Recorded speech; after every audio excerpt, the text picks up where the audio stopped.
우리 참 좋으신 주님의 위로와 사랑이 오늘 이 페이스북 라이브를 통해서 그리고 이 자리에 예배로 함께하신 우리 주님의 은혜가 함께하시기를 축원합니다. 오늘은 잘 아시는 대로 종려주일입니다. 고난주간이 이제 시작이 됩니다. 한 주간 동안 고난주간은 예수님이 예루살렘에 나귀 새끼를 타고 승리의 입성을 하시는 것부터 시작을 해서 성금요일 굿프라이데이 그 예수님이 십자가에 달려 죽으시고 그 다음 토요일에 무덤에 계시는 안식일까지 한 주간을 고난주간이라고 합니다.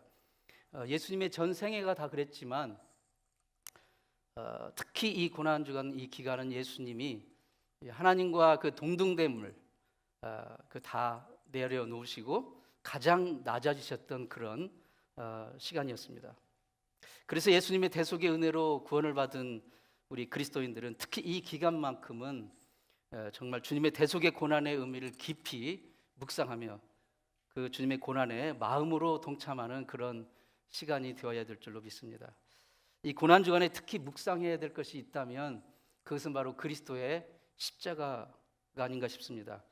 지금이야 십자가가 굉장히 이렇게 사람들에게 우리에게 친숙하기 때문에 십자가 목걸이로도 만들고 십자가 귀걸이도 하고 또 펜던트나 또 장식품 같은 거 이렇게 사용하고 있지만 본래 고대 세계에서는 이 십자가는 가장 끔찍하고 잔인한 그 형벌 도구였습니다. 얼마나 끔찍했던지 로마 제국에서는 이 십자가형을 자기 자국민 로마 시민들에게는 행하지 않았고 로마 제국이 이제 정복했던 피지배 계층, 피지배 그 백성들에게만 이제 아주 제한적으로 극악한 이제 그 범죄자들에게만 적용을 했던 그런 사형 제도였습니다. 그래서 당시 사람들은 십자가라는 말만 들어도 정말 몸서리를 치는 그런 단어였다고 합니다. 본문은 예수님이 십자가에 달리셨던 그 상황을 매우 담담하고 매우 간단하게 서술을 하고 있지만 사실 그 실제 상황에 우리가 들어가 보게 되면 너무나도 처참합니다. 예수님이 마지막 이제 그 재판을 받으셨던 빌라도 법정에서 골고다 언덕까지는 사실상 거리로는 그렇게 먼 거리는 아닙니다. 한 1마일 남짓 정도 될까요? 한 그림을 좀 한번 보시겠습니다. 예수님 당시에 예루살렘 지도인데요. 거기 여러분 보실 때 오른쪽 그 상단이 거기 그 녹색 있는 것이 이제 성전 그 에리아이고요. 이쪽 왼쪽 하얀 부분이 이제 여러 가지 관청들이 있는 에리아입니다. 거기에서 이제 빌라도 법정이며 또 그 제사장들의 그 관저 이런 것들이 다 있기 때문에 그 근처에서 이제 신문을 받으시고 이제 고초를 다 당하시고 나서 그 다음에 골고다 언덕까지 가는 소위 비아 돌로로라고 해가지고 갔던 길이 저 왼쪽 위쪽에 세칸 쿼러라고 있는 바로 옆에 골고다라고 써 있는 그 언덕입니다. 근데 전반적으로 밑에서 위로 올라갈수록 이 점점 지대가 높아지기 때문에 가파른 언덕이 이렇게 형성이 되어 있다고 합니다. 예수님은 거의 이제 그 전날부터 거의 먹지를 못하셨기 때문에 이제 정말 심신이 지쳐 있고 정말 힘이 없는 그런 상태입니다. 이리저리 끌려다니면서 신문 받으시고 고문 받으시고 맞으시고 이러한 이 고난의 상태를 당한 상태이기 때문에 얼마나 심신이 지치고 정말 그 기진맥진해 있었겠습니까?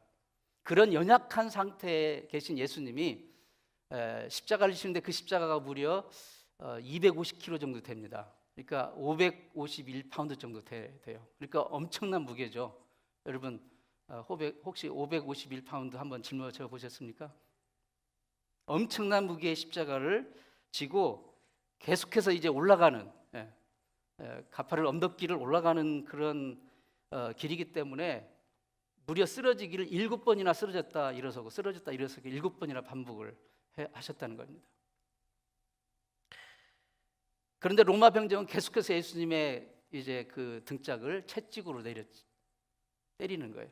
근데 이 채찍이요, 이제 짐승의 가죽, 쇠가죽이라고도 말을 하는데, 이제 시작은 한 줄기로 되는데 끝에가 5줄기로 갈라집니다. 5줄기로 이제 갈라지면서 그 갈라진 줄기 끝마다 쇠붙이가 달려 있어요.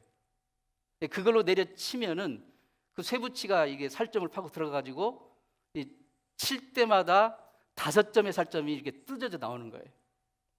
그러면서 이제 철철 피가 흐르고 허연 이제 뼈가 드러나는 거죠. 이 처참한 상황은, 그 아픔과 처참한 상황은 인간의 말로 표현할 수가 없는 그런 고통이었죠. 그런 과정을 예수님이 겪으시면서 십자가로 골고다 언덕으로 올라가셨습니다. 지금 이제 예수님이 저기에서 십자가 달리셨다고 하는 그 골고다 언덕으로 추정되는 장소인데요. 이렇게 멀리 떨어진 것이 아니라 예루살렘 그 시가지 그 이쪽 아까 위쪽 그 부분에 저 이 골고다 언덕이 자리 잡고 있다고 합니다. 우리가 십자가를 볼 때마다 정말 이해하기 힘든 것이 하나 있습니다. 이해하기 힘든 생각이 하나 있는데 그게 뭐냐면, 여러분은 어떠실지 모르겠지만 하나님이 인간을 사랑하셔서 독생자를 내보내주시고 그리고 그를 죽게 하심으로 우리를 구원하시고 사랑하신 거 정말 고맙고 너무 감사한데, 왜 꼭 십자가라는 방법을 통해서였느냐는 거죠. 왜 꼭 십자가라는 방법을 통해서? 하나님은 천지만물의 주인이십니다. 그리고 무엇이든 할 수 있는 전능자이셔요. 전능자. 그런데 왜 굳이 인류를 구원하시는 방법이 그분에게는 뭐 얼마든지 손쉽고 간단한 방법이 있으실 텐데 왜 굳이 자기 하나뿐인 아들을 일부러 보내서 그를 고난받게 하고 가장 처참한 십자가에서 죽게 함으로 인류를 구원하시는 것인가? 여러분, 그런 의문이 들지 않으십니까? 하나님이 우리를 구원하실 방법은 너무나도 많이 있을 텐데, 여러분, 세상의 그 대통령들이 국경일이 되면 뭘 해요? 뭐 광복절 되면 광복절 특사라고 해서 죄수들을 사면해 주잖아요. 그러니까 그냥 사면령만 내리면 되는 거예요. 그러면 그 사람은 이제 더 이상 감옥에 살지 않고 자유인이 되는 거예요. 하나님도 그런 방법을 쓰시면 간단하지 않을까? 하나님도 이제 선언을 하신 거, 어느 날 몇 년 몇 월 며칠부터 모든 인류의 죄를 내가 사하노라, 이렇게 말씀하시면 될 걸 왜 굳이 이런 십자가라는 굉장히 정말 처참하고 정말 복잡하고 어려운 방법을 택하셨을까? 우리는 왜 예수님이 이 십자가를 져야만 하셨는가? 이 문제에 대해서 분명히 알고 신앙생활을 해야 됩니다. 이 십자가가 어떻게, 왜 십자가가 필요했던가? 이 십자가를 통해서 하나님의 사랑이 어떻게 보여진 건가? 이거에 대한 분명한 그 인식을 가지고 우리가 신앙생활을 해야 될 줄로 믿습니다. 첫째로 우리의 믿음을 위해서입니다. 우리의 믿음을 위해서 십자가가 필요한 것입니다. 하나님이 저와 여러분을 향한 소원은요, 부모가 자식에게 원하는 소원과 비슷해요. 우리와 올바른 관계를 통해서 정말 긴밀한 풍성한 관계와 교제를 누리기 원하셔요. 그걸 원하셔요. 그런데 하나님과의 바른 관계를 맺을 방법은 오직 하나입니다. 그것은 믿음뿐이에요. 믿음이에요. 믿음이 없이는 그게 되지 않아요. 하나님과 바른 관계가 세워지지 않습니다. 그런데 문제는 사람이 하나님을 믿지 않는다는 거예요. 믿지 못한다는 거예요. 하나님이 세상을 이처럼 사랑하사 독생자를 주셨으니 이는 저를 믿는 자마다 멸망치 않고 영생을 얻게 하려 하십니다. 하나님 우리를 사랑하셔요. 사랑하셔서 독생자를 주셨어도 그를 믿는 자마다, 믿는 자가 그 사랑의 혜택을 누리게 된다는 거예요. 믿지 못하면, 아무리 우리를 사랑하시고 독생자까지 주셨어도 믿지 못하면 그 사랑의 혜택을 누리지 못한다는 것입니다. 사랑도 결국 믿음이 있어야 그 열매를, 사랑의 열매를 거두는 거예요. 믿음이 있어야. 아무리 부모 자식 관계, 친구 관계, 연인 관계, 있다 할지라도 믿음이 없으면 그 관계는 껍데기입니다. 언제든지 휴지 조각이 될 수밖에 없어요. 네. 이 비밀을 깨닫는다면 왜 하나님께서 우리로 하여금 그토록 믿음을 요구하시는지, 믿는 자마다 멸망치 않고 영생을 얻게. 에덴 동산에서 아담이, 하와가 선악과를 따먹고 죄가 세상에 들어오고 모든 불행이 이제 시작이 된 거잖아요. 왜요? 왜 그랬습니까? 선악과를 먹으면 정녕 죽으리라는 하나님의 말씀을 믿지 않았기 때문에 그런 거예요. 믿지 않았기 때문에, 하나님을 믿지 않았기 때문에. 노아 시대에 노아 가족을 대한 모든 인류가 노아 홍수로 다 멸망했어요. 왜? 물로 심판하겠다는 하나님의 말씀을 믿지 않았기 때문에 그래요.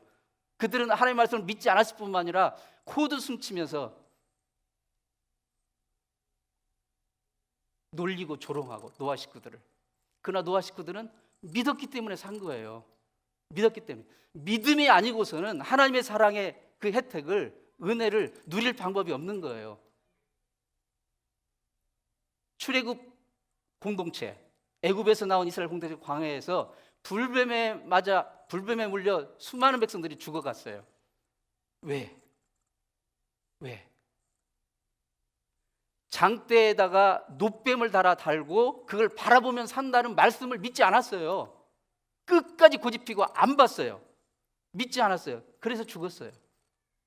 믿지 않으면요, 하나님의 사랑을 누릴 방법이 없습니다. 그 자식까지 내어주어도 그 혜택을 누리지 못해요. 믿음이 없으면, 믿지 못하면. 왜 하나님 우리에게 믿음을 그토록 요구하시는지, 그것을 우리가 알아야 됩니다. 믿음이 없음이 가져온 비극의 사례들은 너무나도 많습니다. 자, 그래도 믿지 않으니까 하나님은 마지막 최후의 방법을 내어놓으셨어요. 이래도 너희가 안 믿을 거냐, 이래도 내 사랑을 믿지 않을 거냐 하고 내놓으신 방법이 바로 십자가입니다. 더 이상 인간으로 하여금 변명할 수 없도록 하신 것, 이게 바로 십자가입니다. 십자가를 통한 하나님의 자기 희생, 이것이 바로 하나님이 마지막으로 인간으로 하여금 하나님을 믿도록 사용하신 방법입니다. 그 사랑을 믿도록 하신 방법입니다. 하나님의 아들이 왜 십자가에 달려 스스로를 희생하셨냐? 하나님이 십자가를 통해서 우리에게 뭐라고 말씀하십니까? 내가 너희를 이만큼 사랑한다. 내가 너희를 이만큼 사랑한다. 이제는 나를 좀 믿어주지 않겠니? 이제는 내 사랑을 믿어주지 않겠니? 십자가는 이렇듯 인간이 하나님을 믿음으로써 하나님과 바른 관계를 회복하고 하나님의 사랑의 모든 혜택을 누릴 수 있는 마지막 방법이 되는 것입니다. 그러므로 이 십자가는 동시에 무엇을 말해주냐면, 하나님이 인류에게 보여주신, 저 여러분에게 보여주신 최후의 그 사랑의 증거인 그 십자가를 보고도 하나님을 믿지 못하고 십자가마저 외면한다면, 십자가마저 거부한다면 우리에게는 더 이상의 기회는 없습니다. 더 이상의 기회는 없어요. 십자가를 외면하고는 더 이상의 기회가 없습니다. 우리는 십자가를 볼 때마다 다짐해야 됩니다. 내가 저 십자가마저 거부한다면 나는 더 이상 희망이 없고 더 이상 기회가 없다. 이것을 우리가 깨달아야 됩니다. 십자가를 통해서 하나님의 사랑이 철철 흘러 넘치는 것을 우리가 보고 느낄 수 있어야 됩니다. 두 번째로, 이 십자가를 통해서 하나님의 사랑이 어떻게 보여드느냐? 왜 예수 그리스도께서 십자가에 달려 돌아가셨느냐? 두 번째로, 하나님의 공의의 속성을 만족시키기 위해서입니다. 하나님께서 저와 여러분을 사랑하십니다. 의심할 여지가 없어요. 사랑하십니다. 정말 사랑하셔요. 그런데 우리를, 인간을 사랑하심에 있어서 한 가지 걸림돌이 있는데 그게 바로 우리의 죄입니다. 죄예요. 이 죄의 문제를 처리를 하셔야 돼요. 하나님은 의로우신 분이기 때문에 죄와 같이 갈 수 없는 분이에요. 이 죄의 문제를 하나님이 어떻게 다루셨습니까? 야, 인간들아, 너희의 죄가 너무 지겹다, 너무 더럽다, 내가 너를 도저히 가까이 할 수 없다. 그러니 너를 사랑해 줄 수 없구나. 죄는 너희가 진 거니까 너희가 어디 가서 좀 너희들이 알아서 처리하고 좀 씻고 와라. 그런 다음에 내가 사랑해 줄게. 그런 다음에 받아줄게. 그렇게 하셨습니까? 아닙니다. 이 죄의 문제는 인간이 스스로 해결할 수 없다는 것을 너무나도 잘 아십니다. 그래서 하나님은 친히 십자가에서 그 죄의 문제를 해결하시고자 스스로 자기 희생을 선택하신 거예요. 우리가 할 수 없으니. 바로 이게 십자가가 필요한 두 번째 이유입니다. 하나님의 가장 본질적인 속성은 사랑과 공의입니다. 사랑과 공의.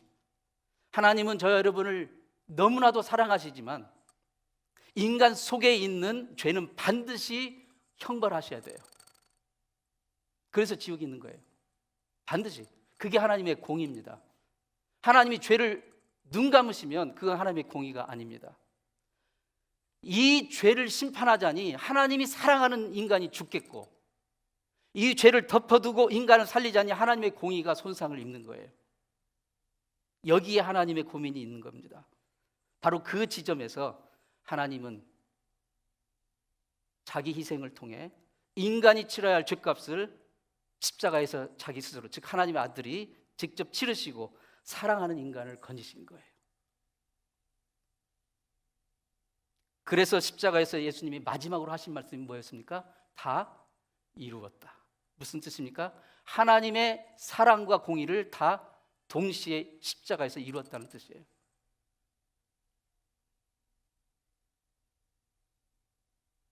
하나님이 얼마나 큰 대가를, 희생을 치르셨는지 우리가 그것을 안다면 그분의 사랑이 얼마나 그만큼 극진하신지를 깨달을 수가 있는 것입니다. 세 번째로 십자가는 하나님의 사랑이 얼마나 간절한지, 절실한지를 보여줍니다. 십자가라고 다 똑같은 십자가는 아닙니다. 예수님과 같은 날 예수님의 양옆에 오른쪽 왼쪽에 강도들이 같이 십자가에 달렸잖아요. 아시죠? 그 두 강도가 매달린 십자가는 예수님의 십자가와 같은 성질의 것이 아닙니다. 그들은 왜 십자가를 졌을까요? 스스로 진 겁니까? 도망갈 수 없어서, 십자가를 피할 수 있는 능력이 없기 때문에 십자가를 진 거예요. 만약 그들이 십자가를 도망칠 방법이 있었다면 그들은 절대로 십자가에 그대로 달려 죽지 않았을 겁니다. 나 잡아봐라 하면서 도망쳤을 거예요. 그러나 예수님의 십자가는 다릅니다. 예수님은 강도의 십자가처럼 그 십자가를 피할 방법이 없어서 십자가를 지신 게 아닙니다. 속수무책이어서 십자가를 진 게 아닙니다. 도망칠 수단이 없어서 십자가를 진 게 아닙니다. 어쩔 수 없이 십자가를 진 게 아니에요. 그분에게는, 그분의 표현대로 나에게는 12영이나 더 되는 하늘의 천군천사가 있어요. 12영이라는 것은 군단급이에요. 어마어마한 수의 12군단이 넘는 그런 막강한 천군천사가 대기 중이에요. 예수님이 딱 호출만 하면 즉시 와서 예수님을 구출해낼 수 있는, 부를 수 있다고 예수님 말씀하셨거든요. 12영이나 되는 것들을 내가 부를 수 있다. 그러나 그 특권을 예수님은 사용하실 수 있는 권한이 있는데도 불구하고 사용하지 않으셨어요. 그리고 묵묵히 로마 병정의 체포를 당하셨어요. 묵묵히 빌라도의 모든 신문을 다 당하셨어요. 묵묵히 사람의 조롱과 멸시와 침뱉음과 채찍, 매맞음, 이것을 다 묵묵히 받으셨어요. 스스로의 선택으로. 채찍에 맞아 살이 찢겨지는 아픔을 다 받으셨습니다. 숨이 떠나는 마지막 순간까지 십자가의 모든 형벌을, 모든 고통을 다 받으셨어요. 왜? 십자가에 달려 피를 흘리셔야만 인류의 죄값이 청산이 되고 하나님의 공의가 세워지고, 그래야만 원수되었던 우리와 하나님과의 관계가 침묵의 관계로 회복될 수 있고, 그래야만 그토록 우리를 사랑하시는 그 하나님의 사랑의 혜택을 비로소 우리가 누릴 수 있게 되니까요. 십자가는 이처럼 우리를 향한 하나님의 정말 그 사랑이 얼마나 간절하고 절실한지를 보여주는 마지막 방법입니다. 십자가를 외면하면 더 이상의 기회는 없습니다. 십자가를 거절하면 더 이상의 기회는 없습니다. 십자가는 극악 무도한 자만 받는 극형입니다. 왜 하필 극악 무도한 자만 받는 극형에서 죽으셔야 했습니까? 예수님이 그 어떤 극악 무도한 자라도, 그 어떤 죄인이라도 십자가 앞에서 십자가를 붙들면 용서받을 수 있다는 것입니다. 십자가의 그 사랑으로 용서받지 못할 죄인이 하나도 없다는 것입니다. 모든 인간들아 다 내게로 오라. 가장 악한 죄인이라도 내게로 오라. 너는 용서받을 수 있다. 이것을 선포하십니다. 페니 제인 크로스비 여사는 평생 앞을 보지 못하는 맹인으로 살았습니다. 평생 앞을 보지 못하니까 얼마나 인생이 절망이고 고통이겠습니까? 그러나 어느 날 그가 놀라우신 하나님의 은혜와 사랑을 깨닫고 시를 쓰기 시작했어요. 제가 옛날에도 좀 말씀드렸지만 주옥 같은 시를 썼는데 그게 다 찬송가 가사가 됐거든요. 굉장히 많은 찬송가가 그분의 작품입니다. 지금까지도 매 주일마다 전 세계 모든 교회에서 최소한 한 번씩은 다 불러요, 그분의 찬송을. 그녀는 찬송가 255장에서 이렇게 고백하고 있습니다. 너의 죄 흉악하나 눈과 같이 이겠네. 너희 죄 흉악하나 눈과 같이 이겠네. 죄의 빛 흉악하나 이게 되리라. 주홍빛 같은 내 죄, 주홍빛 같은 내 죄 눈과 같이 이겠네. 눈과 같이 이겠네. 다 같이 하나님 그 신사 서라. 악한 죄 벗으라고, 악한 죄 벗으라고 주님 너를 부르네. 주님 너를 부르네.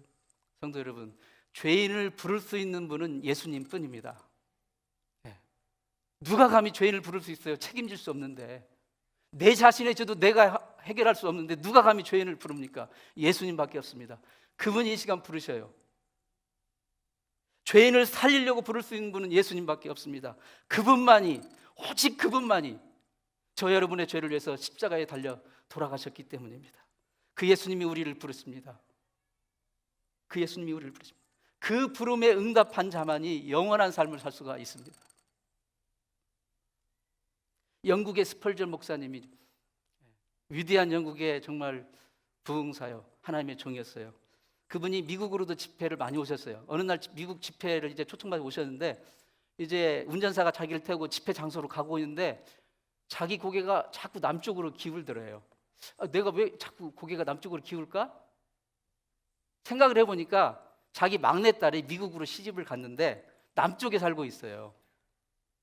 자기 무의식 중에 지금 딸이 옆에 보이지도 않고 멀리 있는데 자꾸 자기 고개가 창가 쪽으로 남쪽으로 이렇게 기울어져 있는 거예요. 여러분, 이게 부모의 사랑입니다. 부모는요, 자식이 눈앞에 안 보여도 멀리 떨어져 있어도 늘 마음이 쏠려 있어요. 그렇지 않습니까, 부모님들? 그렇죠? 오히려 안 보이면 더 쏠려요, 마음이. 한순간도 잊지를 않아요. 그게 부모예요. 그게 부모의 사랑이에요. 부모의 사랑은 하나님의 사랑의 그림자래요. 부모의 사랑도 이 정도인데 하나님의 사랑은 오죽할까요? 여러분, 이것을 기억하세요. 하나님은 여러분 한 분 한 분을 향해서 마음이 쏠려 있다는 거예요.